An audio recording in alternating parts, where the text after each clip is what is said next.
me räägime minu isast, kes oli enne sõda Eesti Kaitseväes ohvitseri kohal ja nagu suurem osa Kaitseväe ohvitsere saadeti 14. juunil 1941 ära vangilaagritesse Siberisse.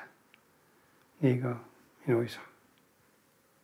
Kui venelased sisse tulid, siis nad viidi üle Paide ja õppuste nime all viidi edasi Petserisse ja seal nad lihtsalt arreteeriti. Kohtuotsus oli 10 aastat vangilaagrit ja eluaegseks asumisele jätmiseks Siberisse. Tänu sellele, et ta laagrist vabanes, hakkas asju ajama, hakkas kirjutama Moskvasse, taotles rehabiliteerimist. Ta sai selle lõpuks. Nii et 15 aastat oli nagu maha visatud aeg. Mina olen lihtsalt trükkinud täiesti muutmata kujul oma vanaisa kirja pandud mälestused nii-öelda blogisse, sellepärast et vanaisa kirjutas neid oma mälestusi niisugustesse kaustikutesse käsitsi. Aga mina otsustasin need blogis jäädustada sellepärast, et ka minu põlvkond ja nooremad sugulased saaksid lugeda vanaisa lugu. No minu terve see jutt otsast lõpuni on kõik niisugune raskesti ette kujutatav.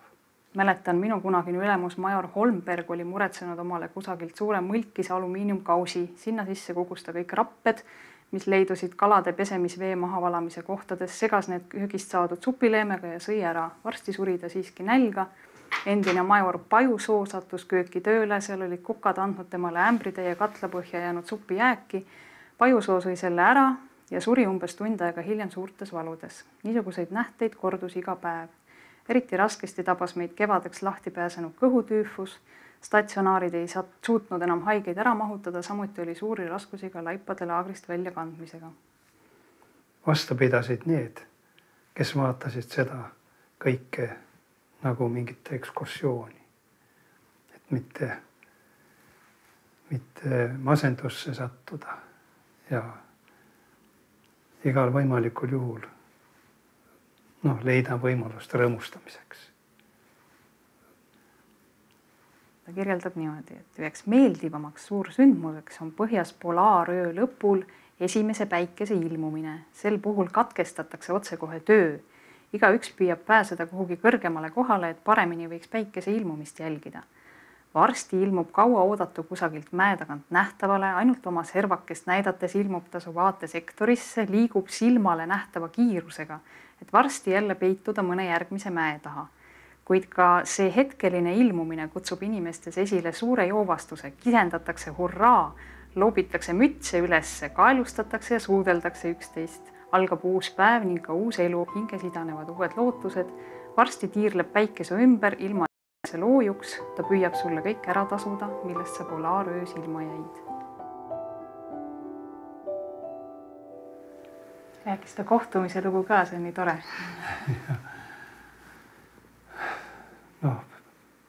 Tädi koputas uksele ja seal isa vastas sees, jah, sisse. Tädi tõmbas ukse lahti ja saatis mind sisse. Ja pärast küsiti minu käest, kas sa tundsid oma isa ära. Muidugi tundsin oma isa ära. Kuigi ma ei olnud ta varem näinud.